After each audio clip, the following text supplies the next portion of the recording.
Kita langsung ke Bang Dali Tahir. Bang Dali Tahir, apakah betul Anda melihat ketika naturalisasi digelorkan di Indonesia itu lebih condong jalan pintas untuk mencari pemain-pemain unggul demi percepatan sepak bola nasional kita? Ya, saya rasa memang pembinaan sepak bola itu kan bisa berbagai-bagai cara. Ya, naturalisasi adalah suatu cara yang lebih cepat untuk mencapai sasaran. Oke. Ya, tetapi kita harus ingat, bukan itu pembinaan yang benar. Pembinaan yang benar adalah dari usia dini. Ya, kita harus lihat beberapa negara di lingkungan kita seperti Australia yang telah menggunakan pembinaan usia dini dari usia 12 tahun sehingga dalam waktu tidak sampai 10 tahun Australia itu ada langganan Piala Dunia berasal dari pembinaan mereka usia dini. Namun saya ikut bangga dan juga sangat senang melihat performa dari anak-anak kita di usia 23 karena berhasil mengalahkan yang kita bilang raksasa sepak bola Asia. Luar biasa. Selamat buat itu. Jadi secara materi pemain Anda betul-betul mendukung kalau untuk konteks Piala Asia? Ya, dalam menghadapi sasaran jangka pendek seperti ini, kenapa tidak? Ya kan? Tetapi jangan dipakai sebagai suatu kebiasaan naturalisasi. Ya, walaupun FIFA membenarkan. Maksudnya kebiasaan seperti apa Pak Dali Tahir? Ya, Karena kami dengar dari Sintayong ini sepertinya roadmap program jangka panjang yang akan disiapkan untuk memperbanyak naturalisasi. Koreksi jika salah. Ya, apakah itu pola pembinaan yang benar? Oke. Kita kan juga nggak tahu karena pembinaan itu harus dari usia awal, dari usia grassroots, bukan tiba-tiba dipetik dari pohon gitu. Ya, jadi kita pernah memiliki seorang pelatih yang luar biasa tahun 50-an. Namanya Tony Pogacnik. Ya. Dia dari tahun 54 sampai 64 di Indonesia. Menghasilkan pemain kayak Ramang, Ramli, Yusuf Siregar, ya, yang hebat. Dan ujung-ujungnya Tony Pogacnik jadi warga negara Indonesia. Kebetulan saya satu sekolah sama anaknya. Ya. Jadi memang kita berharap. Jadi Sintayong jadi warga negara Indonesia nih? Nah, menurut saya jangankan jadi warga negara Indonesia, berbahasa Indonesia aja dia enggak gitu loh. Oh, Pogacnik bisa bahasa Indonesia? Hah? Pogacnik bisa bahasa Bahasa Indonesia? Indonesia. Orang anaknya sekolah sama saya di perguruan Cikini. Nah itu. Jadi ini yang perlu kita perbaiki. Bukan kalau orang asing berarti benar. Ya di Italia Maksudnya juga bukan begitu. kalau orang asing kualitasnya selalu di atas daripada lokal gitu maksudnya. Saya di Italia 4 tahun, saya sahabat sama Marcello Lippi. Dia bagus. Pelatih-pelatih asing yang di Italia berbahasa Italia gitu loh. Ya. Jadi jangan Kan khusus. ada penerjemah. Izin lu senior, ada penerjemah. Ya, tapi kan beda. Antara penerjemah sama langsung kan beda. Apa namanya, kedekatan perasaan, kedekatan itu lain. Ya, itu. Pak Hasani Abdul Ghani yang memboyong, yang salah satu promotornya ya Bang Effendi Ghazali ya, yang memboyong naturalisasi ke Indonesia. Yang menjadi saya agak nggak enak, yang saya hadapin senior saya. Kalau dengan Bung Towel kita udah maksudnya tinggal adu-adu. Siap Ini sparring aja. di lapangan Iya, ya Pak? sparring. Jadi gini, sebenarnya masyarakat juga harus tahu, sekarang terjadi perubahan di sepak bola di seluruh dunia. Perubahan itulah yang tidak semua orang bisa menerima. Nah, kan naturalisasi ini yang disebut naturalisasi. Ini pengertiannya juga beda-beda.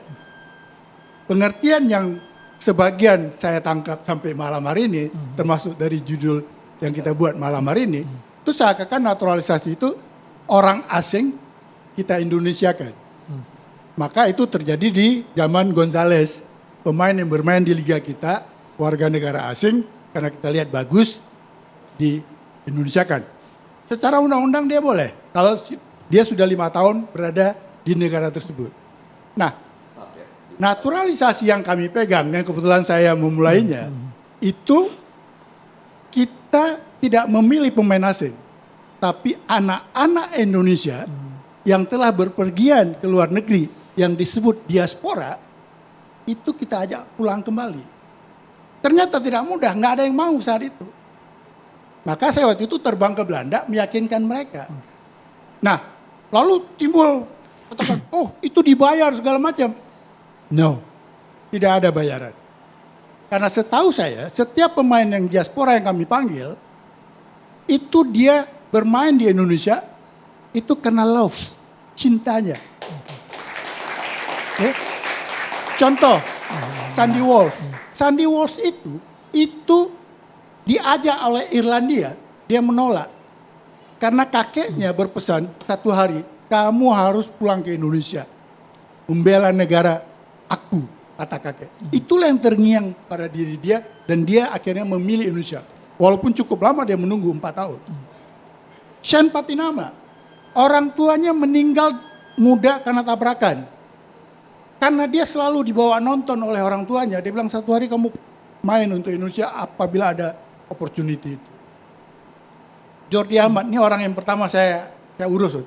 Jordi Amat itu neneknya berpesan, kamu itu pangeran di Indonesia. Karena dia punya turunan kerajaan di Siau. Jadi kalau kamu main untuk Indonesia, itu kamu pasti diulukan dan bangga kami. Jadi orang mengatakan uangnya dari mana? Mereka adalah pemain profesional yang telah dibayar oleh klubnya. Secara hukum industri sepak bola, pemain yang bermain untuk timnas biasa harganya naik. Itu udah hukumnya. Maka mereka mengejar menjadi pemain timnas.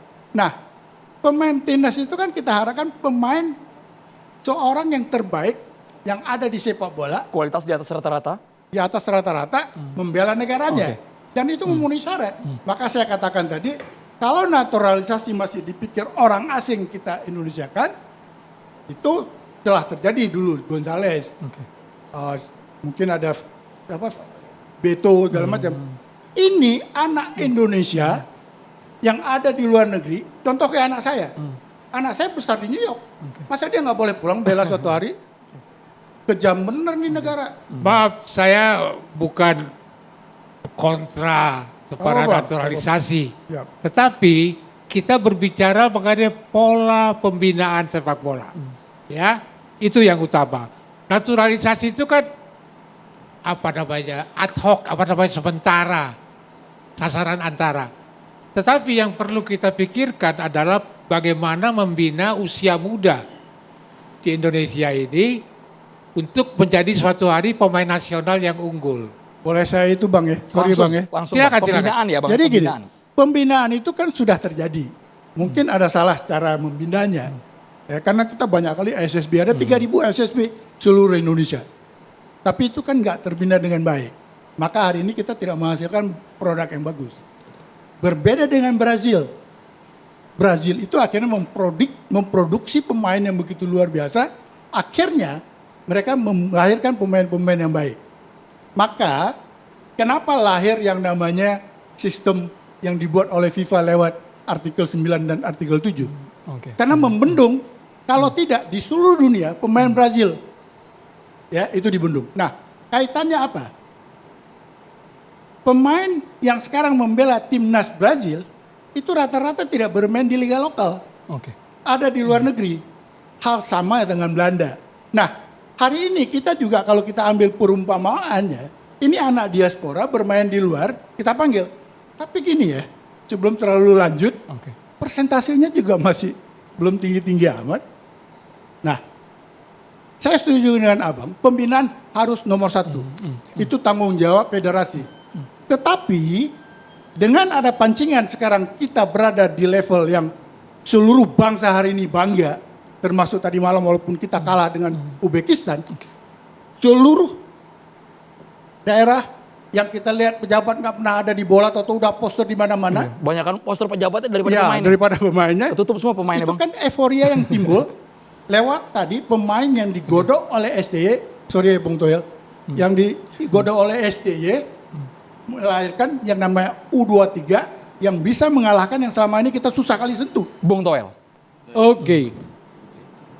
Polemik tentang naturalisasi sebetulnya ketika hukum dan undang-undang sudah menaunginya kita tidak berdebat soal itu. Jadi kita melihatnya dari sudut pandang sepak bola. Naturalisasi dianggap sebagai apa? Akselerasi misalnya. Kita melihat akselerasi, naturalisasi. Jadi jangan bilang nggak ada yang dihasilkan SSB ataupun pembinaan, jangan. Karena nanti kita akan bicara tentang Witan, kita bicara tentang Rizky Ridho, Marcelino Rio Ferdinand. Ilham, Marcelino Ferdinand dan kawan-kawan. Jangan bilang itu. Oke, satu itu akselerasi. Maka secara sepak bola, apalagi di posisi Bang Hassani, yang sekarang walaupun Komdis ya sebetulnya mantan Exco Komdis, ini kan kita bicara satu. Ketika kita bicara akselerasi, maka akan muncul pertanyaan, sampai kapan?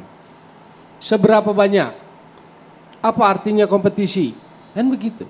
Bagaimana pembinaan sepak bola atau football development? Sekarang masih sedikit Bang tadi kata Bang Hassani, Bang Toel. Sebentar, itu pertanyaan yang akan muncul berbarengan dengan akselerasi itu. Dan itu harus dipikirkan oleh federasi, karena yang tanggung jawab membangun sepak bola, federasi. Sekarang kalau kita mau lebih analisis, naturalisasi dalam konteks tim nasional membentuk atau membangun tim nasional? Jawaban saya membentuk. Karena dia shortcut, membentuk gitu. Jadi saya nggak bicara soal, karena hukumnya sudah ngatur kan, ada darah dan sebagainya. Jadi kita bukan itu yang kita diskusikan. Tetapi ini dampaknya buat sepak bola atau ini bagaimana dengan kompetisi, apa artinya kompetisi. Karena itu nanti kan berbalik pada federasi. Federasi mengambil sebuah policy, kebijakan naturalisasi untuk mengakselerasi. Tapi kemudian juga akan pertanyaan, kompetisinya apa? Apa artinya kan begitu. Sekarang juga pertanyaannya kalau kita analisis, dari naturalisasi yang terjadi, misalnya di era Iwan Bule kan 3 ya, kalau nggak salah. 3 plus 3. 3 itu misalnya Jordi Amat, Sandy Walsh, Elkan Bagot lah ya. Ya, Di era Sen Erick Patinama. Thohir, Sen Sen Patinama masuk di era Erick Thohir deh, 2023. Elkan Bagot kan bukan naturalisasi. Iya, Elkan Bagot bukan naturalisasi. Maksudnya soal persennya lah. Saya hitung persennya. 3 di era Erick Thohir 8 nih. Plus hari ini terbaru Martin Paes kan begitu. Penjaga waktu. Naturalisasi ini ujungnya kalau berdasarkan undang-undang ya sebelum kita agak jauh, itu dia menjadi pewarganegaraan, menjadi warga negara Indonesia kan? Ya. Dia melepas warga negara lain. Ya. Betul ya? Karena di Harusnya. kita harusnya. Karena di kita kan tidak mengenal dui kewarganegaraan. Ya, Jadi ya. kita nggak boleh diam-diam tentang itu ya. Harus milih salah satu ya? Enggak, artinya orang kalau megang warga negara kita menjadi timnas kita gitu ya, kan di FIFA juga habis Ya, ya. timnas senior nggak boleh lagi gitu. Nah itu dia harus melepas kalau dia warga negara negara Belanda, lain. Di misalnya. negara itu nggak ada masalah mungkin. Ada yang duit keluarga negara. Itu Kalau mungkin di yang kita nggak dulu boleh, kan? dulu yang kenapa lama benar prosesnya. Iya, iya. Waktu persoalan dokumen itu. Oke. Tapi Balik kembali lagi. ke saya menjawab pertanyaan Bung Toel ya. Dijawab dulu. Belum selesai? Bung Oh, Toel. Dijawab dulu. jawab Bung. dulu. Habis itu langsung ke Bung Toel lagi. Langsung dijawab singkat Jadi Pak Hassani. kalau dikatakan naturalisasi ini tanda kutip membunuh kompetisi kita, saya malah lihat Saya nggak bilang membunuh. No, tanda kutip. Itu pertanyaan. Ya. Apa artinya? Kan akan muncul pertanyaan itu. Ya, artinya untuk apa ada kompetisi dalam negeri kalau kita selalu melihat orang yang ada di luar negeri, ya kan? Saya melihat ini, orang yang ada di luar negeri selama hukumnya tadi oke, ini kan akan memancing pemain yang ada di dalam negeri supaya dia, karena dia mempunyai lawan sekarang. Contoh hari ini saya lihat dengan kehadiran Justin Hubner, dengan kehadiran Nathan, dengan kehadiran Jordi Amat segala macam. Itu permainan Ridho yang hasil produksi lokal itu sudah luar biasa. Ya, Witan, Marcelino, Asnawi, itu mereka sekarang bermain luar biasa. Nah makanya kita kemarin disajikan pertandingan. Bukan di merasa tersisihkan ya Pak Hassani? Tidak. Makin termotivasi? Martin termotivasi. Bukan sebaliknya? Kalau sebaliknya mereka tidak mempunyai fight kayak gitu nggak usah main di timnas. Pemain timnas ini harus ada fighting. Apa pertanyaan? Jadi saya pikir sebenarnya ini win-win. Jadi Nggak ada yang pemain saling naturalisasi dirugikan. didatangkan ke timnas buat memancing, buat memantik yang lainnya agar kualitasnya bisa menyamai dengan mereka yang dari luar. akselerasi, mengakselerasi tim nasional. Proses tim nasional, membangun tim nasional dimanapun, teori sepak bola dari bawah, lalu lewat kompetisi. Begitu teori sepak bola. Bangunnya adalah piramida, youth, elite club, national team di atas. Akselerasi di mana? Dari sini bukan. Naturalisasi dari sini datang, akselerasi, Ini suntikan, boosting kayak gitu. Oke. Ya kan? Bahwa manfaatnya bla bla bla bla nanti meningkatkan, it's okay. Pertanyaannya yang nggak boleh kita lupa, kita harus bangun sepak bola Indonesia. Sekarang pelatih tim nasional Sinteyong, dia pelatih tim nasional Indonesia, bukan pelatih tim nasional naturalisasi. Kita analisis. Naturalisasi kita analisis.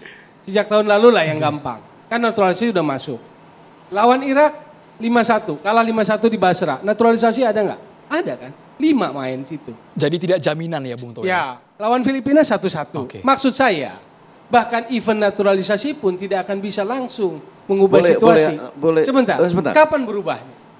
Sebentar berubah. Naturalisasi itu membuahkan hasil ketika menang lawan Vietnam 1-0 di Piala Asia, menang 1-0 di kualifikasi Piala Asia, dan 3-0 di Hanoi. Di Hanoi begitu superior karena siapa? Kalau kita menganalisis lebih dalam lagi secara teknis, kehadiran Tom Hai dan Ragnar Ortmangun. Iya. Jahit Fest. Ya. Jadi penambahan itu yang membuat sebuah boosting lagi. Boleh. Gitu loh. Udah Maka boleh. kemudian ini akan muncul pertanyaan kalau kita kritis. Tapi kita kritis, kemudian akan dicap. Oh, anti naturalisasi, anti STY, local pride, kan begitu. Serba salah ini sepertinya yang Ya, dialami Bung Toel karena saat saya ini. tanya kan. Sekarang pertanyaan dengan naturalisasi yang begitu signifikan. Terutama Tom Hai, Ragnar, dan Jai Izes yang bikin menang 3-0 di Hanoi. Pertanyaannya, kehebatan kita karena kualitas naturalisasi atau kecerdikan taktikal Pertanyaan Sinteyong? ini harus dijawab sama Bang Hassani, Bang Egy sesaat lagi. Kita harus tidak hanya dicatat. Sebentar.